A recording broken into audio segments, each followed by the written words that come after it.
Imagine a world with no internet, no Facebook, no YouTube, no Google, no emails, not even chats like this one. Hard to imagine, right? But just 50 years ago, that world was real. In the mid-20th century, the world found itself split down the middle, caught in a tense standoff between two colossal superpowers. On one side stood the United States, representing the ideals of democracy and capitalism, while on the other, the Soviet Union championed communism and state control. This division was not just a matter of political ideology. It was a line drawn across continents, families, and even entire cities, most famously symbolized by the Berlin Wall, which physically and emotionally separated East from West. The world map itself seemed to be carved into two distinct spheres of influence, with each superpower vying for dominance, not only through military might, but also through culture, technology, and propaganda. The United States and the Soviet Union, once uneasy allies during World War II, had quickly become rivals in a global contest for power. Their leaders met in tense summits. Their flags flew side by side at international conferences, but beneath the surface, suspicion and hostility simmered. Every handshake was shadowed by mistrust, every agreement laced with the fear of betrayal. The world watched as these two nations built up vast arsenals, each determined not to fall behind the other.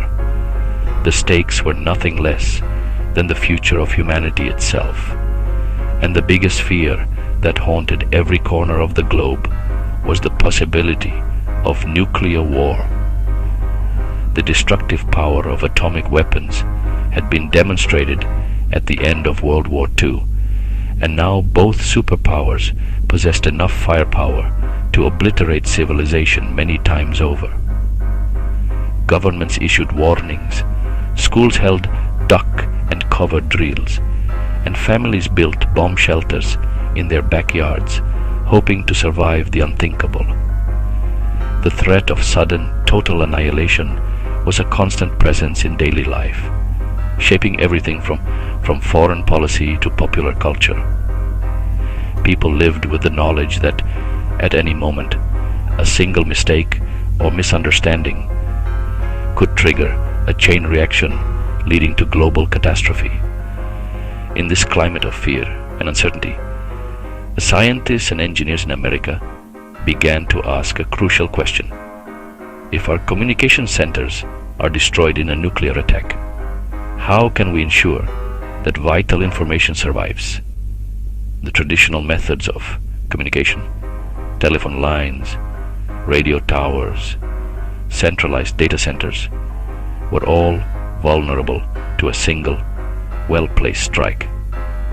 The challenge was immense: to create a system that could withstand even the most devastating attacks, keeping the flow of information alive, no matter what. This question would spark a wave of innovation, leading to the development of new technologies and ideas that would eventually change the world. The seeds of the modern internet were planted in this era, born out of the urgent need to protect information in a world on the brink of destruction.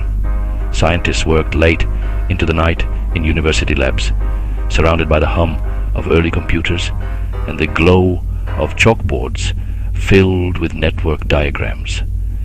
Their mission was clear: to build a communication network that could survive anything, even the end of the world as they knew it. And from that question, an idea was born. In 1969, the first experimental network was created, ARPANET, a small system connecting 4 American universities, allowing them to share data instantly.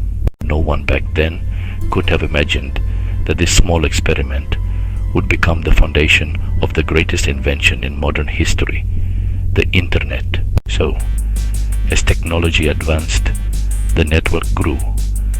But let's take a moment to really appreciate what that meant. In the early days, computers were isolated islands, huge, humming machines tucked away in research labs and universities, accessible only to a select few. But as the years ticked by, something incredible started to happen. The idea of connecting these machines, of letting them talk to each other, began to take hold. At first, it was just a handful of computers, sending simple messages back and forth. But soon, those connections multiplied, and the network began to stretch across cities, countries, and eventually continents. Imagine the excitement of those early pioneers, watching as their experiments grew into something much bigger than they could have ever imagined.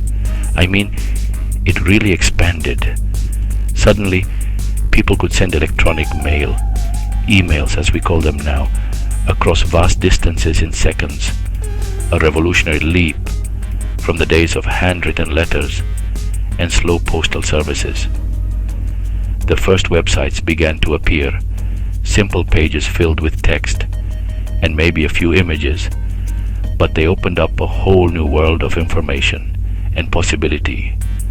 And then came the web browsers, those magical windows that let anyone with a computer explore this growing digital universe.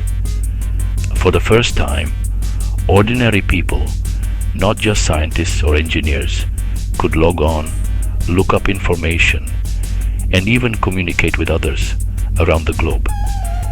The internet was no longer just a tool for researchers. It was becoming a part of everyday life. And by the 1990s, wow, the internet left the labs and entered the entire world. Can you believe it? Suddenly, it was everywhere. Schools, offices, libraries, and eventually, our homes. People from all walks of life were logging on, discovering new ways to learn, work, and connect. News headlines announced the dawn of a new era, and cities buzzed with the energy of this digital revolution. The internet was no longer a distant experiment. It was a living, breathing part of society, changing the way we communicate, share ideas, and experience the world. It's hard to imagine life without it now, but back then, it was nothing short of miraculous. From that moment, everything changed. Education, work, politics, media, even the way we think and live our daily lives. The internet wasn't just an invention. It was a revolution that transformed the world. But like every powerful tool, it has two sides, one of knowledge and connection, and another of control and misinformation. So, today's question is, did the internet truly serve humanity? Or did it turn us into prisoners in a virtual world? If this story inspired you, I invite you to become a part of our growing community by subscribing to the channel. Every week, we dive deep into the fascinating world of inventions that have shaped our lives, exploring the stories behind the breakthroughs, the people who dared to dream, and the ripple effects their creations have had on society. By subscribing, you won't miss out on any of our upcoming episodes, each one crafted to spark your curiosity and ignite your imagination. And if you enjoyed this video, please give it a thumbs up. It really helps us reach more curious minds like yours, and lets us know that you appreciate the effort we put into bringing these stories to life. Your support means the world to us, and it motivates us to keep uncovering the untold tales of innovation and discovery. I'd also love to hear your thoughts and ideas. Head down to the comment section and let me know. Should our next deep dive be about the invention of the telephone, a device that revolutionized human communication and connected the world in ways never before imagined? Or are you more intrigued by the story of artificial intelligence, a technology that's rapidly transforming our present and shaping the future in ways we're only beginning to understand. Your feedback will help shape the direction of this channel, and I'm excited to see which topic excites you the most. Don't forget to ring the notification bell so you'll be the first to know when the next episode drops. Thank you for watching, for being curious, and for joining me on this journey through the incredible world of inventions. Until next time, keep asking questions, keep exploring, and remember, every great idea starts with a spark of curiosity.